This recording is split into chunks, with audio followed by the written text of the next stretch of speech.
All in one solutions point one के YouTube channel पर आपका हार्दिक स्वागत है।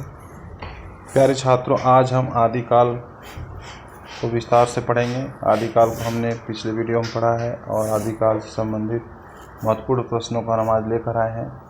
तो देर न करते हुए शुरू करते हैं आज की वीडियो।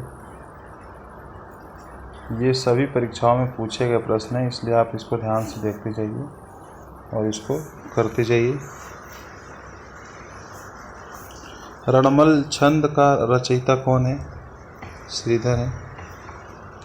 पृथ्वीराज रासो में पृथ्वीराज के पिता कौन है? सोमेश्वर। प्राकृताभास हिंदी से आशय क्या है? अपभ्रंश हिंदी, प्राकृतिक का आभास हिंदी, यही इसका आशय है। गोरा बादल की कथा किसके द्वारा रचित है? तो जटमल द्वारा। गोरा बादल की कथा बहुत ही फेमस कहानी है, ये जटमल द्वारा रचित हुई है। सिद्धों में सबसे पुराने कौन थे? सिद्धों में सबसे पुराने कौन थे? तो सिद्धों में सबसे पुराने सरहपा जी थे। खुमाड़ रासों के रचयिता दलपति विजय। इसको आप इस तरह से याद कर सकते हैं, खुद से खुमाड़ रासो, दस से दलपति विजय। तो खुमाड़ रासों के रचयिता कौन हो गए? दलपति विजय। रामचंद्र शुक्ल ने हिंदी का प्रथम महाकवि किसको माना है? रामचंद्र शुक्ल के अनुसार हिंदी का प्रथम कवि चंद्रवरदाई और राम कुमार वर्मा, स्वयंभू, राहुल संकीर्तन, सरहपा को माना है। तो ये ध्यान देने वाली बात है। विसल देव रासों के रचनाकार कौन है? विसल देव रासों के रचनाकार नरपति नाल हैं। विसल देव रासों के रचनाकार नरपति नाल जी हैं। पृथ्वीराज अनुरक्त किसके था? किसके प्रेम में पागल था? ये संयोगिता के प्रति, ये संयोगिता के प्रति अनुरक्त था पृथ्वीराज। नाथ संप्रदाय में हठ योग का क्या अर्थ है?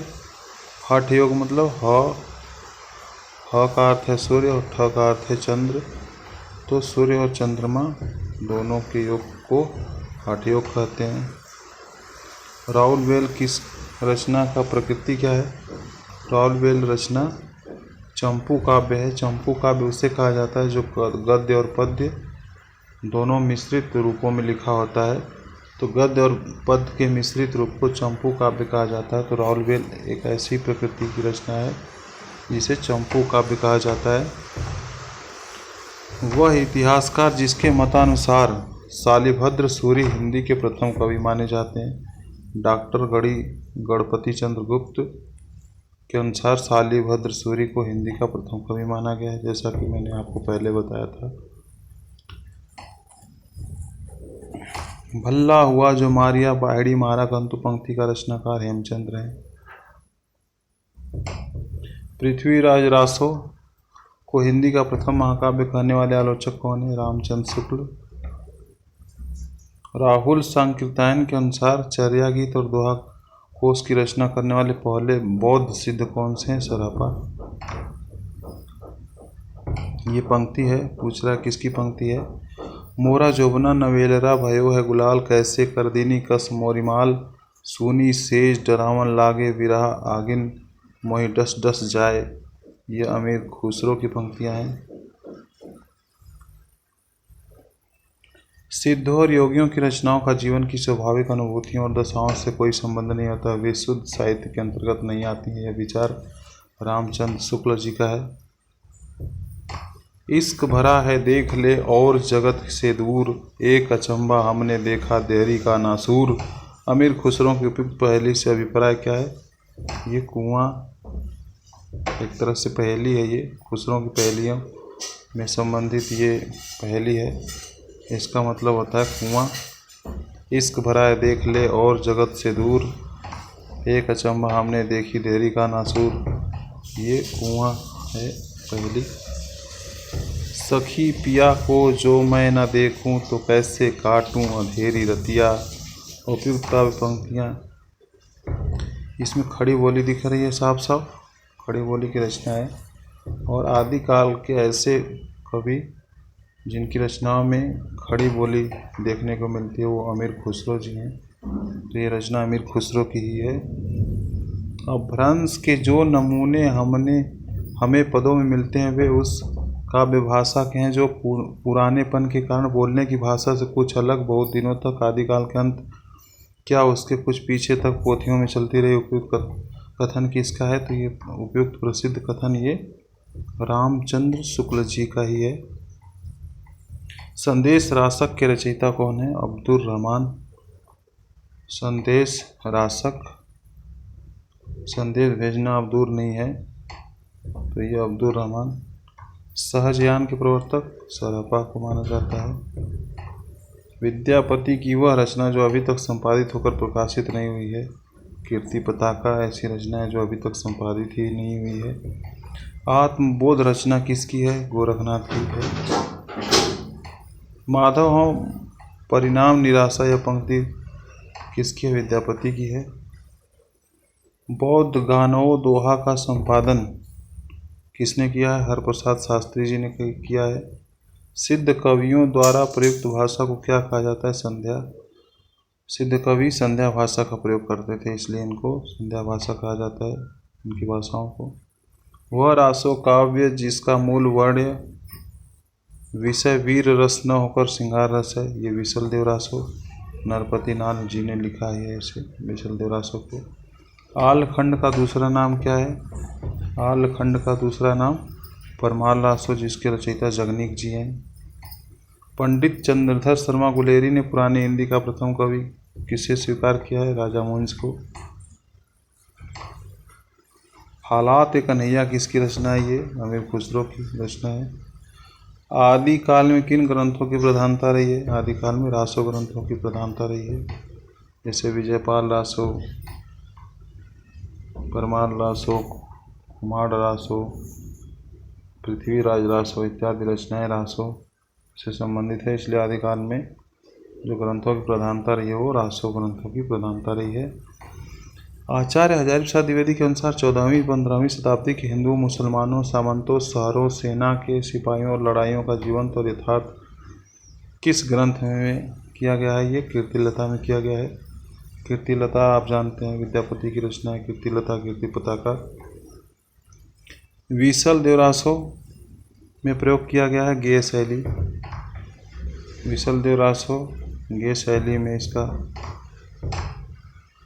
भंडार देखने को मिलता है। जयमयंक जस चंद्रिका, जयमयंक जस चंद्रिका के रचयिता मधुकर कवि। मयंक बोलेगा तो मधुकर।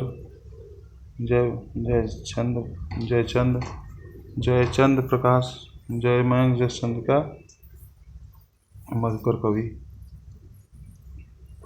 विद्यापति ने कुल कितने ग्रंथों की रचना की है?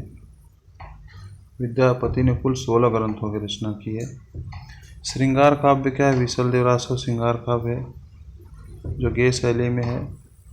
मैथिली बोली के लोकप्रिय कवि कौन है? विद्यापति। मैथिल कोकिल के नाम से जाने जाते हैं।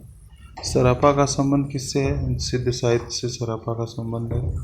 शिलांकित कृति कौन सी है? राउलवेल, जैसा कि मैंने सुबह वाले वीडियो में बताया था। शालिभद्र सूरी की रचना का क्या नाम है? भरतेश्वर बाहुबली रास। अमीर खुसरो किस नाम से जाने जाते थे? तो अमीर खुसरो तूतीय हिंद के नाम से जाने जाते थे। उपदेश रसायन के रचयिता कौन है? जिनदत्त सूरी। अपभ्रंश का वाल्मीकि स्वयंभू को कहा जाता है। वह कवि जिसको अभिनव जयदेव के नाम से जाना जाता है? विद्यापति। व्याकरण ग्रंथ,